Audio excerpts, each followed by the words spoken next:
Hola, ¿qué tal, comunidad de Los Cabos? Mi nombre es Juan Carlos Bernabé Ciordia y soy doctor especialista en neumología, la cual es la parte de la medicina que se enfoca en el manejo de las enfermedades respiratorias, que hoy en estas época de pandemia es importante destacar que trata las infecciones respiratorias por coronavirus, así también otras como cáncer de pulmón, asma, enfisema, fibrosis pulmonar y otros padecimientos que afectan las vías respiratorias.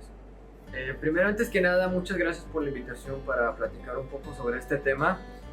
Antes que nada, quiero iniciar con un punto esencial, que es: esta enfermedad sí es real, esta enfermedad existe, sí está pasando y sí está afectando a mucha gente. Sí es un virus respiratorio que está afectando a mucha población en todo el mundo y que también está afectando mucho aquí a la comunidad de Los Cabos. Siguiendo ya esto, pues hemos tenido ciertamente varios casos que hemos atendido, varios casos que han sido entre leves, moderados, graves, severos y críticos, de los cuales afortunadamente pues hemos tenido de todos los casos una respuesta satisfactoria en todos los pacientes. Pero lo que hemos identificado es que mientras más pronto se pueda atender los síntomas y el padecimiento en estos pacientes, se puede lograr, como todas las enfermedades, si se atienden a tiempo, evitar complicaciones. Esta es una enfermedad que te va a dar síntomas y te va a ir avisando con, al principio, tal vez fiebre, dolor de cabeza, dolor de cuerpo. Muchas veces se te puede ir el apetito, la falta de olores, la falta de detección de olores, la falta de detección de sabores, incluso a veces diarrea o nada más mucha somnolencia. En esos casos es importante ir identificando e ir checando esos síntomas y tratar de ir empezando a buscar en esta época de pandemia que te den una asesoría importante. ¿Por qué? Porque si hemos visto que si empezamos a tratar este padecimiento en las etapas principales, en las primeras etapas, logramos evitar muchas veces las complicaciones, que el paciente llegue directo a intubarse o que se empiecen a generar más problemas derivados a esto, a la gravedad con la que llegan los pacientes. Algo importante que destacar es que la mayoría de las veces los pacientes que ya llegaron graves con nosotros fueron pacientes que se aguantaron los síntomas a veces en promedio más de 10 días. Esto es importante porque cuando ya llegan los pacientes con más de 10 días de evolución, incluso hasta 15 días, el paciente está con una inflamación generalizada muy difícil de manejar. Todavía se les puede dar tratamiento adecuado, pero se incrementa muchísimo la estancia hospitalaria y las probabilidades de que se compliquen pues aumentan. Ahora, una de las cosas muy importantes que sí me gustaría destacar es que hay bastante información ahorita relacionada al manejo que se puede dar en casa. Muchas de esas cosas, dentro de lo que cabe, aunque sí pueden ser ciertas, muchos tratamientos tienen que ser supervisados bajo algún especialista o bajo profesionales de la salud.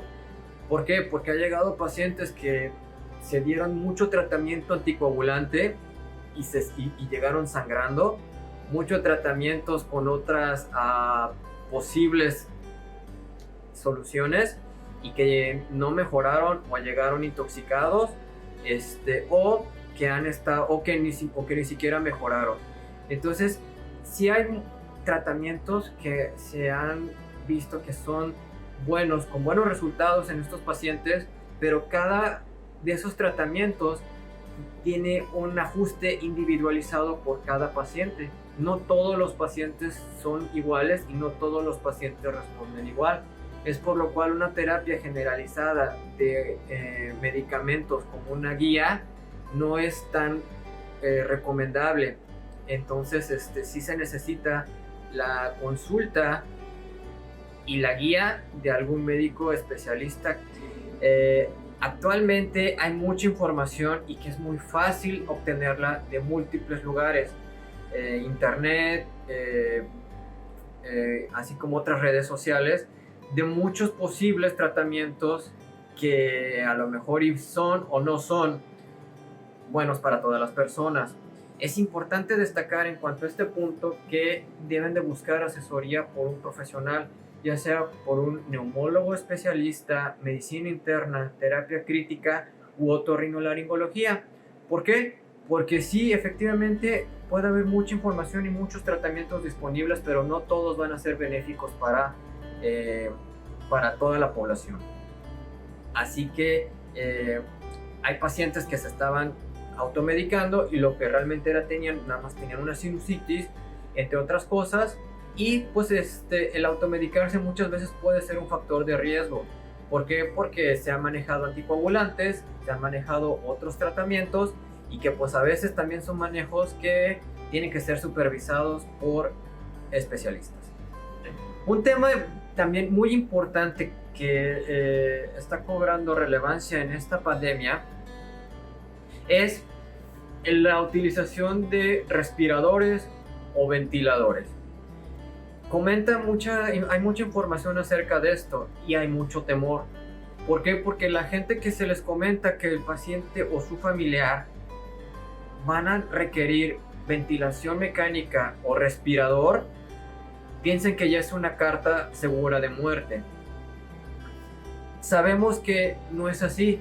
Un paciente que tenga una infección severa por coronavirus y que esté en un estado crítico, va a necesitar de ventilación mecánica. ¿Qué es esto? El utilizar un soporte de oxígeno y presiones artificiales para mantener la respiración en pacientes que están con los pulmones demasiado afectados. Este manejo es exclusivo de hospitalización y con adecuado manejo y con experiencia, esto salva la vida. Utilizado lo más pronto posible y en pacientes bien seleccionados que sabemos que se pueden poner peor o que ya se están poniendo muy graves, utilizar la ventilación es lo que les puede salvar la vida a estos pacientes críticos. Entonces es bien importante que no le tengamos miedo a esta estrategia. Si bien esta estrategia es para pacientes ya mucho más graves, que sí tienen más riesgo de complicarse, incluso de fallecer, no es una carta que les asegure que el paciente intubado es igual a paciente muerto, sino al contrario, es una estrategia en la cual nos puede ayudar a que nos recuperemos más rápido. ¿Por qué? Porque si el paciente se acaba intubando o se acaba conectando al respirador cuando ya se dejó pasar mucho tiempo, entonces sí, las posibilidades de que se recupere son mucho menores. Ahora, hay mucha gente que pregunta, pues me voy a comprar mi propio oxígeno y me lo pongo en casa. Pues realmente no es así de fácil, porque los pacientes que tienen demasiada inflamación en los pulmones o están demasiado afectados, inclusive con tanques de oxígeno no va a ser suficiente. Necesitan estar con mucho monitoreo, chequeo y con muchas presiones y estrategias que utilizamos con estos aparatos que son de alta tecnología. Pero en general, los pacientes, si se hace todo bien y a tiempo, pueden responder de manera adecuada. Otro importante punto a diferenciar es que los pacientes también tienen miedo a conectarse a los ventiladores o a los respiradores porque se han visto muchas películas. Muchos de estos pacientes o los familiares piensan que el conectarse a un respirador es introducirte en coma y venir despertando hasta dentro de 6 meses, 8 meses o un año, como se ven incluso en algunas películas o revistas. Esto no es así. Esto es un proceso transitorio en lo que los pulmones ayudan a que se desinflamen y se recuperen. Este proceso es como cuando alguien entra a cirugía, en donde el cual los duermes, se coloca un tubo a través de la garganta, este tubo se conecta a un ventilador, y el ventilador tiene muchos parámetros para ir haciendo las respiraciones que no puedes hacer por ti mismo. Ahora, no todos los pacientes van a requerir eso, solamente los más graves que tienen muchísima inflamación en el pulmón y que tienen el oxígeno demasiado bajo. Aparte de eso, hay otro temor, que es de que todos los pacientes van a acabar con algo que se llama traqueostomía. La traqueostomía es un procedimiento en el cual se hace un corte a nivel del cuello para conectar ese mismo tubo que iba en la garganta, pero directamente a la tráquea. Esto también no es cierto, solamente todavía un pequeño porcentaje de estos pacientes que se pusieron muy graves y que están tardando mucho en evolucionar pudieran requerir ese procedimiento, pero no es para todos. Ahora, este procedimiento también se utiliza en otros pacientes que tal vez tengan cáncer de garganta, entre otras cosas, pero esa es otra historia.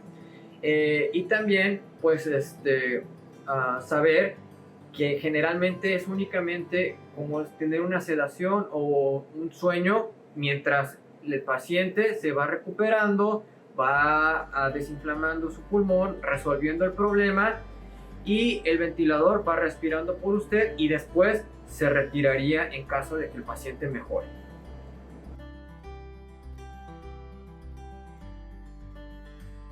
Hay ciertos mitos y ciertas realidades acerca de esta infección. Uno de los mitos más sonados o más importantes es la inhalación o introducción de cloro al cuerpo. Si bien el cloro es un desinfectante muy efectivo para muchas circunstancias, introducido en el cuerpo puede ocasionar múltiples lesiones. Puede irritar, puede ocasionar lesiones en el estómago, en el esófago, en las vías respiratorias, incluso intoxicaciones a nivel de la sangre, incluso diluido.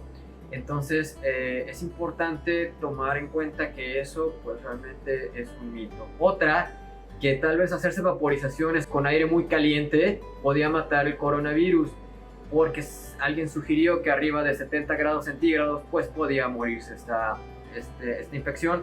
Esto también no es cierto. Incluso podría provocar más lesiones como quemaduras intensas de la nariz, garganta y pulmones, que por sí mismo pudiera ser algo muy grave, o incluso favorecer la entrada del virus de una manera más profunda. ¿Por qué? Porque al quemar las medidas de defensa propias de tu cuerpo, al quemarlas, pues es más fácil que entre esta infección. Entonces, esa es una de las principales cosas que me han preguntado, y de las cuales pues no son ciertas, podemos calificarlas pues como un mito. Lo que sí es que todavía no hay un tratamiento completamente efectivo, pero hay varios manejos que se van a dar de sostén al paciente para que tenga resultados satisfactorios. Otra cosa importante, que las enfermedades respiratorias no solo son por coronavirus. Hay otros padecimientos como enfermedad pulmonar obstructiva crónica, que es secundaria a la exposición del humo de leña o por tabaquismo. Así también asma, también secuelas de tuberculosis o fibrosis pulmonar y otros padecimientos que dejaron cicatrices en los pulmones. Esos son padecimientos que ya van a tener problemas crónicos de las vías respiratorias.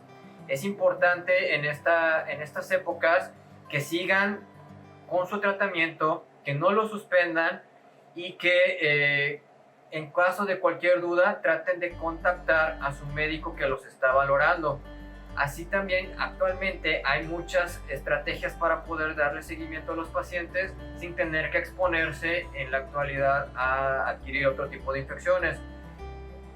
Sin embargo, cuando los pacientes se están poniendo delicados por alguna o por otra cosa, tenemos que acudir al hospital. ¿Cuáles son los datos de alarma que podemos identificar en un paciente respiratorio crónico? Es que aumente mucho la falta de aire, que estén teniendo muchos chiflidos en el pecho, que pacientes que tal vez tengan oxímetro en su casa estén viendo que su oxigenación esté por debajo del 88%, que estén con la frecuencia cardíaca muy incrementada o que estén con mucha fatiga respiratoria.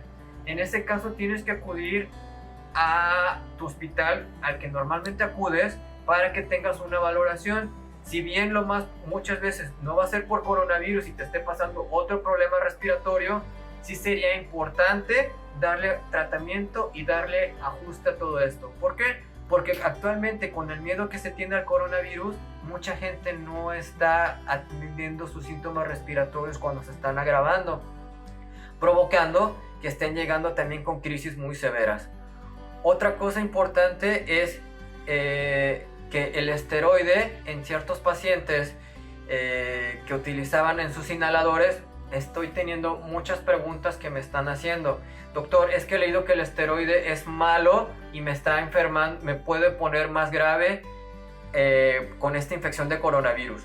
Realmente no. Realmente los inhaladores y todos los sprays que normalmente se dan como tratamiento, lo que ayudan es para mantener tus pulmones desinflamados o los bronquios abiertos. Si tú lo suspendes por el miedo de que vaya a incrementarte el riesgo de infecciones, realmente lo que vas a hacer es incrementar la posibilidad de que se te inflamen más los pulmones o se te deterioren a condiciones previas.